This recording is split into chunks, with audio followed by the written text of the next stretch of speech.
Chào mừng cả nhà đã quay trở lại với Panda Food TV. Thịt kho tàu là một món ăn rất quen thuộc với người dân khắp ba miền Bắc Trung Nam của Việt Nam.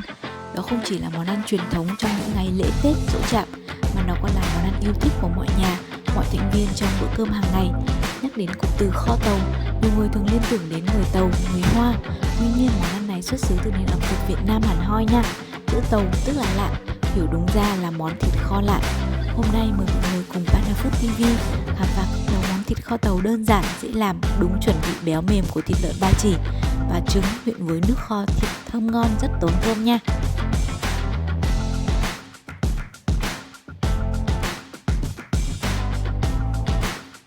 Đầu tiên thì mình sẽ đi nấu nước hàng, một gia vị không thể thiếu trong món thịt kho, vừa tạo màu đẹp cho thịt, vừa tạo được vị ngọt xen lẫn đắng hòa quyện rất đặc trưng của món ăn. Mình sẽ cho một ít dầu ăn vào xoong, bước này giúp cho đường không bị cháy khi đun. Tiếp đó cho một lượng đường vừa phải vào và đảo đều đến khi đường có màu cánh gián. Sau đó mình sẽ cho từ từ bát nước vào nồi đun sôi để có nước hàng. Nước hàng này thì mình có thể nấu sẵn để dùng dần khi cần kho thịt, kho cá nha các bạn.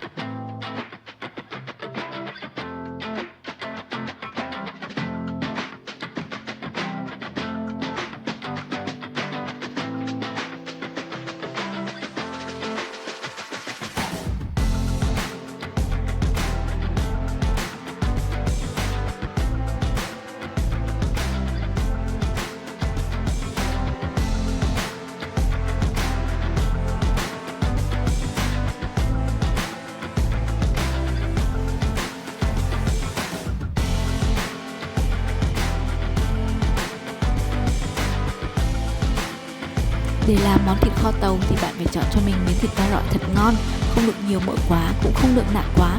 Miếng thịt tươi hồng có độ đàn hồi là miếng thịt đạt được độ ngon nha cả nhà. Thịt mua về thì mình cạo sạch lông, rửa sạch rồi ngâm trong nước muối ấm khoảng 5 phút để khử mùi hôi của thịt. Sau khi làm sạch, thái miếng vuông to vừa ăn và trông gọn gàng nhất.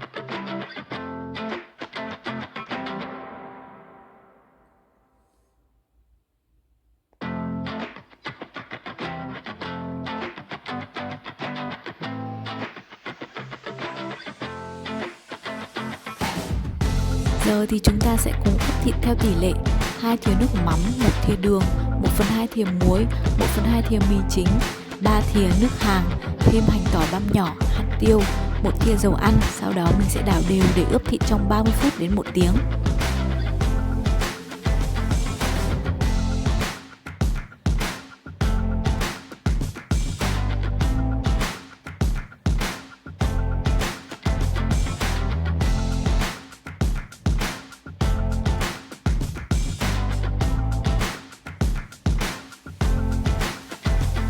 Trong lúc chờ cho thịt thấm gia vị thì chúng ta sẽ đi luộc trứng gà và bóc sạch vỏ để ra đĩa. Khi luộc thì nếu muốn trứng dễ bóc và không bị vỡ thì bạn nên cho thêm một chút muối và giấm gạo vào nồi.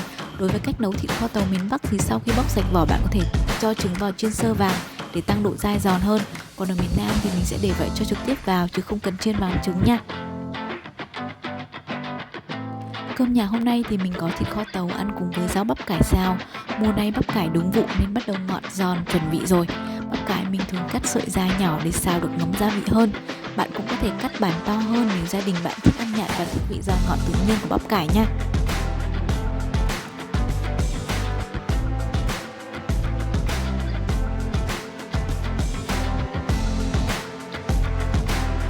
Sau khi cắt nhỏ thì rửa sạch lại với nước và để ráo rau.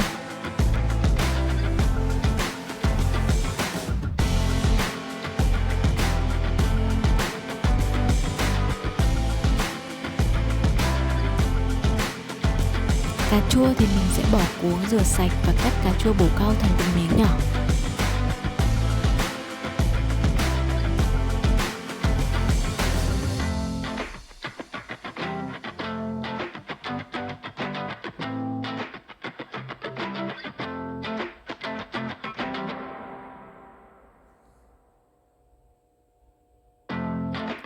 Quay lại với nồi thịt kho, sau khi thịt đã thấm gia vị, mình bắc lên bếp và đun ở lửa lớn. Thịt sôi thì mình đảo đều và cho thêm một ít nước vào nồi đun ở lửa vừa.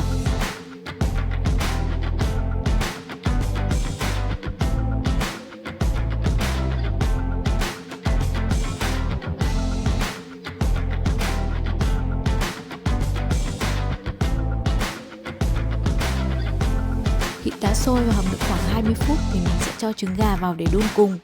Và mình tiếp tục đun thêm khoảng 25 phút nữa là đã hoàn thành món thịt kho rồi. Quá trình kho thì mình sẽ dùng thìa để hớt váng bọt để nồi thịt kho được đẹp mắt và thơm ngon hơn nha.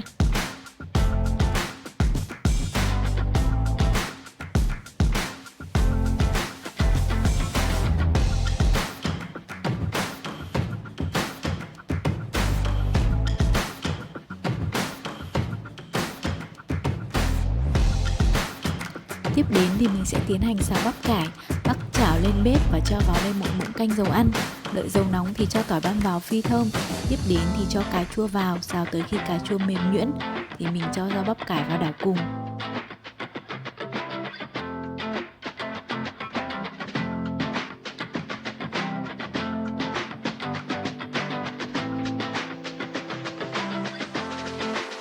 Với món xào này thì mình thường nêm nếm đơn giản, cùng một muỗng canh dầu hào, một muỗng canh hạt nêm, rồi đảo đều tay tới khi bắp cải chín tới thì mình sẽ rắc một ít hành lá nữa vào đảo sơ là tắt bếp được rồi.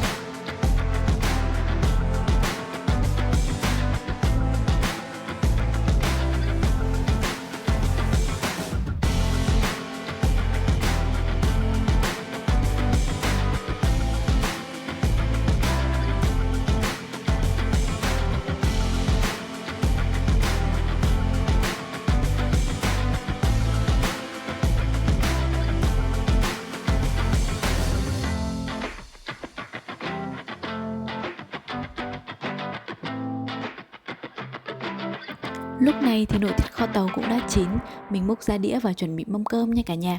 Bắp cải xào cà chua trông thật hấp dẫn với màu sắc bắt mắt. Bắp cải giòn ngọt hòa quyện cà chua mềm ngon, ăn nhiều mà không hề ngán luôn. Thịt lợn được thái thành các miếng vuông to, trong khi trứng gà to tròn vành vạnh mang ý nghĩa vuông tròn đều đặn mọi sự bình an. Có lẽ bởi vì thế mà các dịp lễ Tết quan trọng của người Việt Nam thì mâm cơm luôn có sự hiện diện của món thịt kho tàu. Miếng thịt kho mềm rục có màu trắng trong của lớp mỡ và đỏ au của thịt nạc, màu nâu nhạt của lớp bì heo hầm nhừ, màu nước đường vàng ươm sóng sánh, trứng gà chín mềm lòng đỏ béo mịn, kèm theo đó vị mặn đậm đà của nước mắm ngon, the the của những lát ớt đỏ, tất cả hòa quyện tạo nên một hương vị khó quên. Cha tôi thường đùa rằng hương vị cuộc đời cũng giống như nồi thịt kho tàu vậy, phải đủ các vị đắng cay ngọt bùi thì đó mới là cuộc sống. Với công thức nấu thịt kho tàu đơn giản trên, các bạn hãy thử vào bếp cùng Panda Food TV nha. Chúc các bạn thành công và hẹn gặp lại ở những video sau nha.